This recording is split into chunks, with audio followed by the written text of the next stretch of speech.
The hydraulic systems on 50 series four-wheel drive tractors have many new features and improvements. The new features make the tractors operate more efficiently, and they also make it easier to diagnose hydraulic system problems. This program will introduce those new features and changes to you. By watching this program, you'll pick up some information that will help you use the hydraulic system diagnostic section of your technical manual more effectively. The high-pressure hydraulic system on 50 series tractors is basically the same as the hydraulic system on 40 series four-wheel drive tractors. So don't worry, you won't have to learn about an entirely new system. To start this program, we'll give you a quick overview of the major new features, and then we'll describe each of them in greater detail. The most significant changes have occurred in the low-pressure hydraulic circuit. The pumps for the low-pressure circuits are in a triple bank assembly located in the front hinge area of the tractor. They replaced the double bank assembly that was previously used. One pump supplies oil to operate the permaclutch, the two-speed planetary, and PTO. It also supplies oil for the clutch and transmission lubrication circuit. A separate pump charges the main hydraulic pump. On 40 series tractors, one gear pump performed both of those functions. The third pump is a transfer pump that scavenges oil from the clutch housing to lubricate the gears in the torque divider housing, the low-range pinion in the transmission, and the front differential. Its primary purpose is to transfer oil, and its secondary purpose is lubrication. While studying the 50 series hydraulic system, keep these terms in mind. The transmission clutch pump provides constant lube flow to the permaclutch and transmission. The charge pump provides positive charge pressure to the main hydraulic pump. The entire system, including both the high-pressure and low-pressure circuits, has been improved to allow greater oil flow rates. Greater oil flow rates enable the rock shaft and remote cylinders to be used at full capacity under a wide range of operating conditions. Several improvements make this greater oil flow possible. Oil lines are larger. Restrictions in hydraulic components are lower, and filtration has been improved. Although the tractors still use 10-micron filters, the filter elements have 40% more surface area, allowing greater oil flow. 50 series tractors have a new thermostatic bypass valve on the oil cooler. By preventing oil from going through the cooler until it gets hot, this new valve causes the oil to warm up to operating temperature faster. The hydraulic charge control valve is a new component in the charge circuit. As its name implies, it controls the flow of charge oil to the main hydraulic pump. On the 50 series tractors, familiar components like the SCVs, rock shaft, and pressure control valve have all been changed slightly. Finally, these new tractors have pressure gauge diagnostic receptacles installed at key pressure points in the hydraulic system. These quick connect diagnostic receptacles will save you a lot of time when you're trying to isolate a circuit malfunction. So in brief, those are the new features on the 50 series hydraulic system. A triple bank pump, improved oil flow rates, thermostatic bypass valve, hydraulic charge control valve, improved components, and diagnostic receptacles. Now, let's look at each of these in greater detail.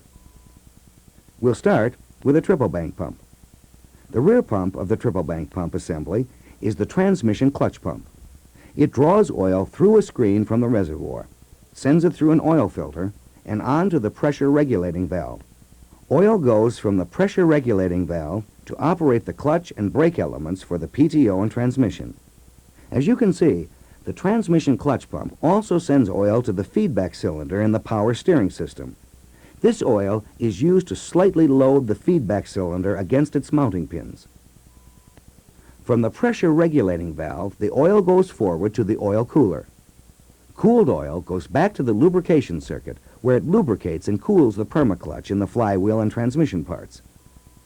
The transmission clutch pump filter is mounted on the left side of the tractor's front hinge area.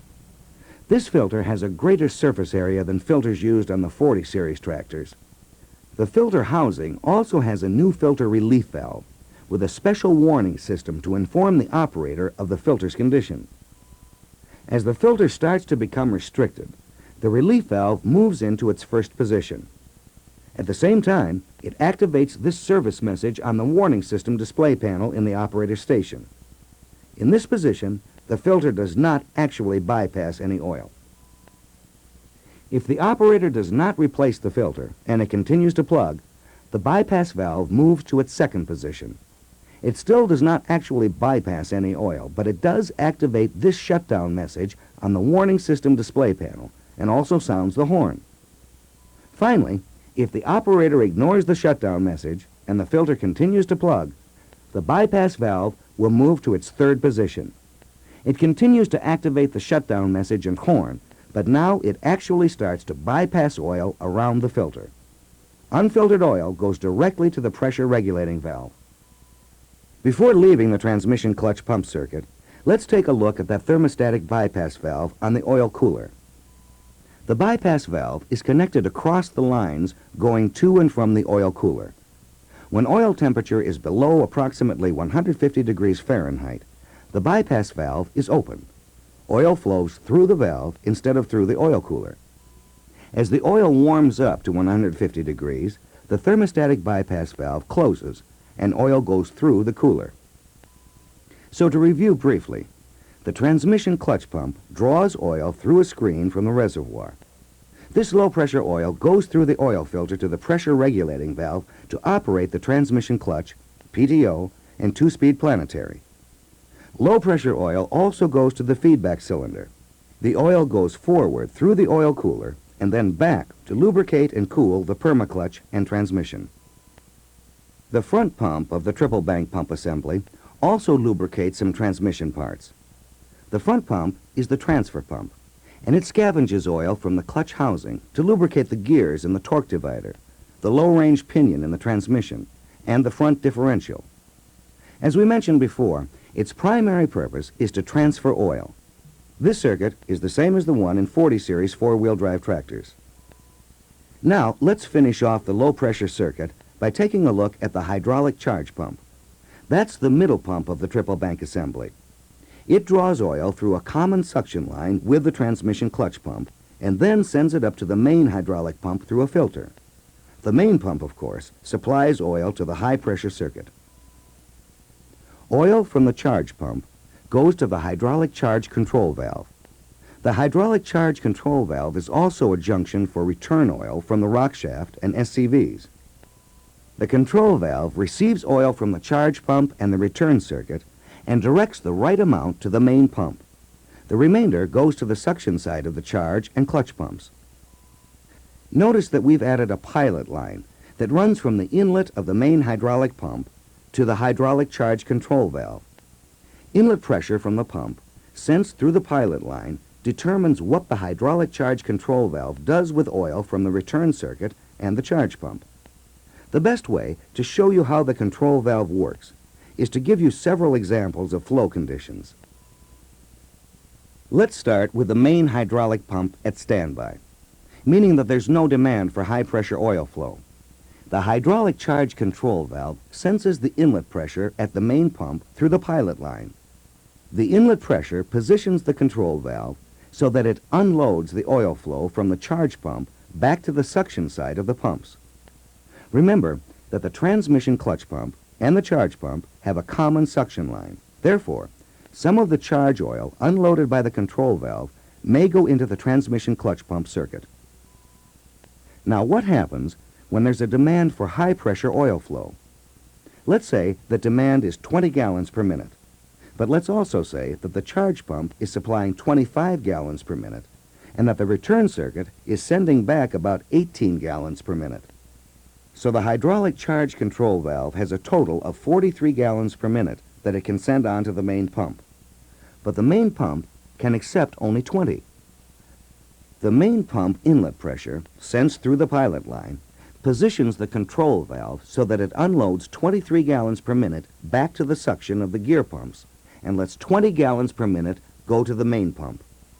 When there is no return flow, as with single acting cylinders, the charge control valve will route the entire charge flow to the main pump if necessary. Those three flow conditions illustrate how the hydraulic charge control valve operates. When the main pump is at standby, The control valve unloads all the oil flow from the charge pump back to the suction side of the charge and transmission clutch pumps. When there is more oil flow from the return circuit and charge pump than the main pump can use, the control valve unloads the excess oil flow to the suction side of the gear pumps. If there is more demand for oil flow than the charge pump can meet, the control valve directs all oil flow from the return circuit and the charge pump to the main pump. In all three conditions, the controlling factor is main pump inlet pressure as sensed through the pilot line. As we mentioned earlier, the hydraulic charge control valve is located on the right side of the clutch housing behind the fuel tank. It also replaces the directional valve used on 40 series four-wheel drive tractors and maintains a positive charge pressure to the main pump between 15 and 30 psi. We also mentioned that there's a filter in the charge circuit. This filter is identical to the filter in the transmission clutch pump circuit, except that its housing does not have a warning system to indicate the condition of the filter. When the filter plugs and the relief valve moves to the relief position, it directs oil pressure through the pilot line back to the hydraulic charge control valve. This pressure positions the control valve and unloads the flow to the suction side of the gear pumps. However, the relief valve does allow a small amount of unfiltered oil to flow through a screen in the housing to go to the main pump. This is just enough oil flow to maintain the brakes and power steering in case of emergency. So far, our overview has covered only the low-pressure circuit, including the transmission clutch pump, the transfer pump, and the charge pump. Now we can move on to the high-pressure circuit. This will be simpler because it's basically the same as the 40 series high-pressure circuit, except for a few changes in components. One major change being introduced with the 50 series tractors is that the 8850 uses a dual-bank main hydraulic pump with a displacement of 6 cubic inches per revolution. The 8450 and the 8650 tractors will use the 4 cubic inch pump, with which you are already familiar. Both of the main hydraulic pumps will now incorporate a new stroke control valve housing, which is different than the housing used on 40 series pumps. The main hydraulic pump on the 8850 also has a destroking valve, controlled by an electric solenoid. The solenoid is activated when the key switch is turned to the start position. When the pump is destroked, the load on the starter is reduced. This makes it easier to start the engine during hot starts, when starting circuit electrical resistance is high, or in cold weather, when cold oil makes it hard to turn the engine over.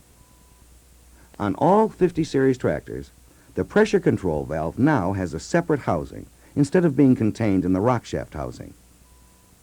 The 8850 has 2 pressure control valves operating in parallel. The 8850 needs 2 valves to handle greater oil flows. Several changes have been made in the SCVs. The most obvious change is the use of ISO couplers. ISO stands for International Standards Organization. Among their advantages over other hydraulic couplers is their ability to couple up even if the trapped oil in the cylinder is under high pressure caused by thermal expansion. To connect a hose to an ISO coupler, align the male plug with the coupler and move the lever toward the other coupler. Then push the plug into position and let the lever spring back into place.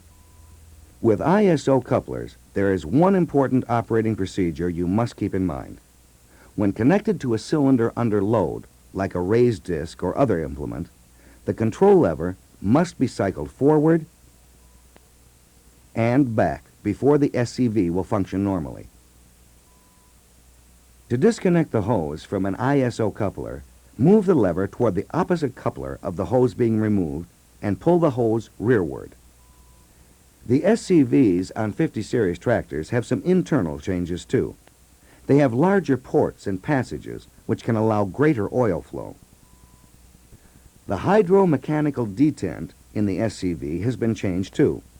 In previous models, it took more effort on the operator's part to move the control lever out of detent under low flow conditions than it took under high flow conditions. The new detent mechanism limits the manual override effort associated with the new high-capacity flow control valve.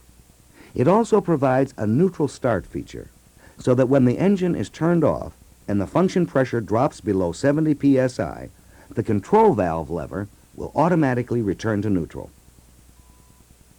Rock shaft operation on 50 series tractors is pretty much the same as it was on 40 series tractors, except that the 8850 has an additional cylinder in parallel with the draft sensing cylinder. The cylinder on the right side of the transmission case is the sensing cylinder, and the additional cylinder is on the left side. Each cylinder is connected to a common draft link shaft by a draft link arm. These cylinders provide the correct sensing function for load valve operation during the high draft loads the 8850 is capable of pulling.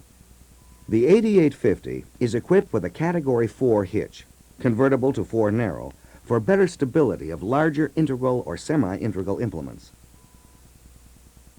The differential lock valve has been changed slightly from the 40 series too.